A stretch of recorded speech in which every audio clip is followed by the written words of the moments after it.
So it finally came out, Operation Chimera, I think it's called. I don't know what it's called, but I'm just going to assume it's called that. So yeah, finally. But for once, I do not get any Year 3 bonuses, because I don't have the Year 3 pass yet. Look, it's a wait and see. I'll see what they'll announce next season before I'm, invested. But here's what I got with the 4 alpha packs that I got. You see, I got 4 Outbreak Collection alpha packs, whatever the hell they're called, whatever. No duplicates. Let's just open them up and get these out of the way. See, yeah, that was cool. This was cool for an epic, for a rare, apparently. And the last 2 were gold, so that's the universal one. That was really cool. But, and there was this one, yeah, that one, which was just similar to Capcan's, except I guess the mask was blacker. But yeah, how does the actual game play? Well, basically if Valve made a Left 4 Dead 3, you basically get this. There's no real other way to put it, really. This just feels like Left 4 Dead 3. Down to enemy types, you've got, you got your usual, grunts, you got your, ranged enemies, you got your chargers, you got your freaky floating things with biohazard suits. It just feels like Left 4 Dead 3, but Ubisoft went, hey Valve, can we buy the rights to Left 4 Dead and reskin it as Operation Outbreak? And they're just like, sure, because we allowed Hunt Down the Freeman to come out, so we don't give a fuck about our IPs anymore. So here you go, take it. But I'm sure that's not what actually happened. I mean, it'd be very unlikely. But yeah, here it is. It's actually quite a good, so far, it's actually quite a interesting experience. I don't quite know how to describe it, but you can see by the grey screen we've got here, it's a fantastic game, visually. Oh wait, no, it just loaded. There we go. You'll see by the frame rate counter in the corner, you'll get an average estimate of how well it runs. I don't know what happened to Ying's jaw. Ying's jaw looks like it's just propelled like 3 inches forward for some reason. And in hindsight, it was a bad idea to equip an ACOG for this, but that's okay. It seems like the type of this seems like the missions that you get put into are completely random, which I'm personally not a fan of because I'd like to play it through one by one. Although I do like how it follows a bit of a mission structure, because again it kind of does remind me of Left 4 Dead, but that's okay. These games can take blatant inspiration, as I'd like to call it. The greatest inventors often copied off other people, I guess. I don't know. I tried to come up... I was thinking of a quote that someone said, but I butchered it horrifically. So, we'll just pretend I didn't say that. But yeah, and you see, it doesn't quite run at a smooth 60 FPS, which is a bit of a shame. But at the same time, I'm not necessarily surprised, given the amount of stuff that's going on at once between the just crap tons of enemies, and then there's just this thing here just got really angry at me for some reason. I don't know. Apparently pounding it with a few bullets just gets it in a bad mood, that's all. And I like how you cannot just outright die, you just have to be revived, and it doesn't matter if you get pummeled by a charger, spiked to death by a weird spiky thing, or just mauled to death by waves of these enemies. It's just how this game works. It's really weird. And I do like how they kind of made a bit of a Tom Clancy-esque approach to how the game built up to where it is. And, it made me think, oh, this might be horror, it might be horror-esque. But, nah, not really. As I've said about 3 or 4 times already, it's basically Left 4 Dead 3. But Tom Clancy's rolling in his grave, and Tom Clancy's actually the final boss for this game. Just you watch. I haven't completed all the levels yet. In fact, I've only completed 1 because me and a friend tried the second one and we died at it because, well, just a fuck up, I guess. Because these missions are generally not impossible on normal. They're doable, but you got to be coordinated. Otherwise, you just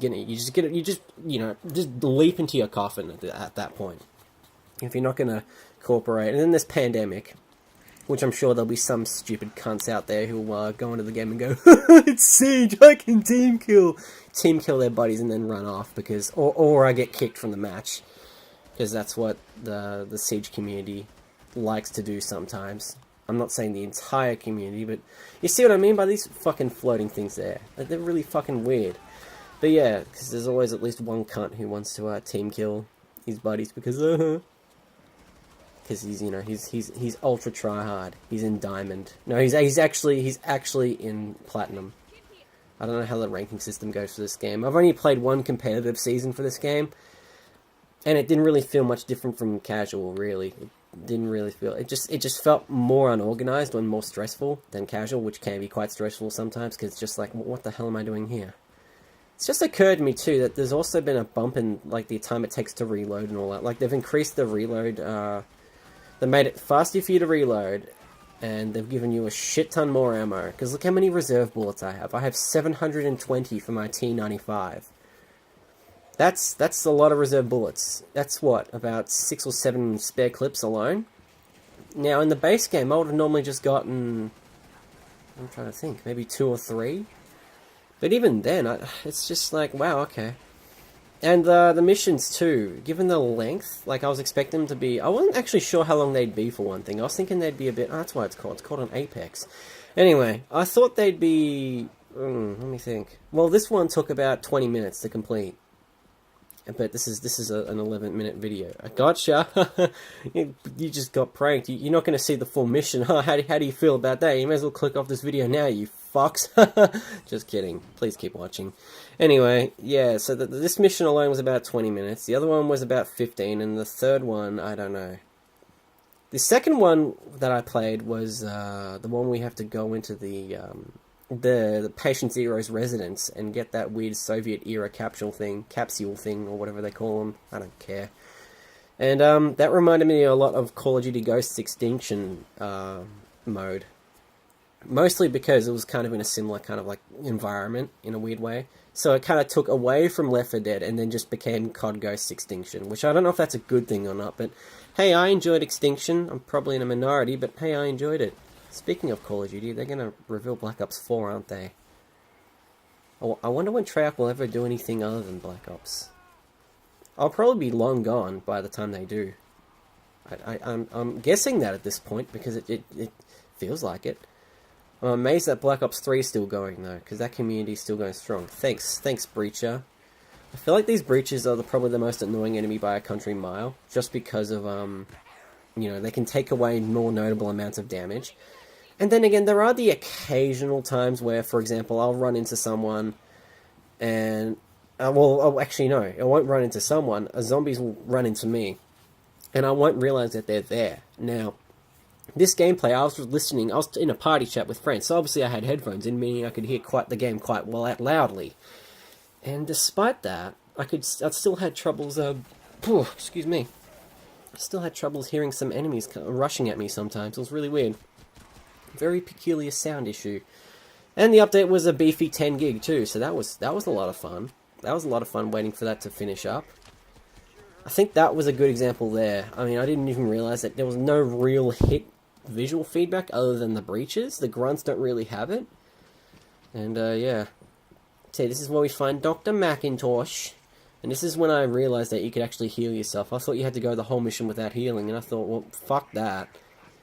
But, you know. And then there's the grunts pulling a "Here's Johnny" moment.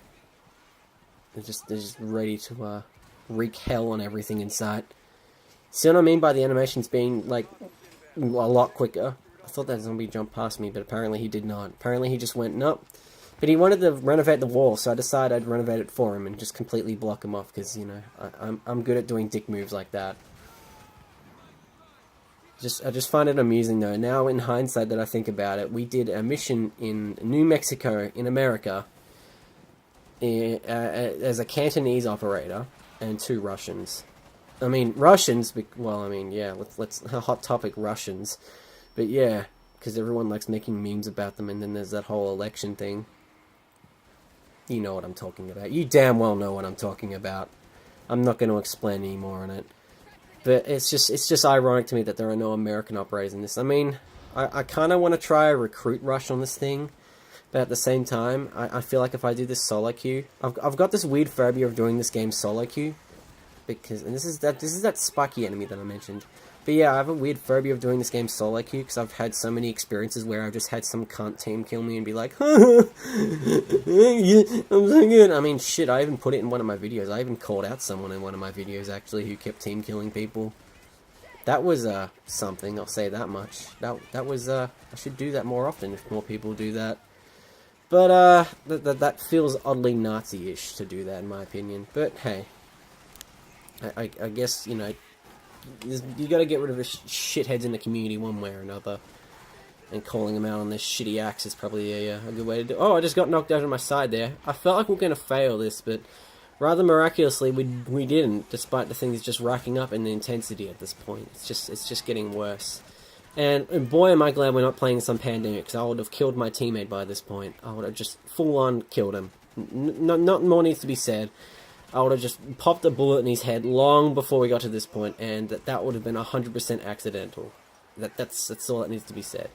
And you can see here, 2 of us go down, and then, like, we both get revived miraculously. And we clear out most of the enemies. I'm pretty sure that was the last of the enemies. I'm not sure. But yeah, that's the end of this video, guys. Thanks for watching, and see you later.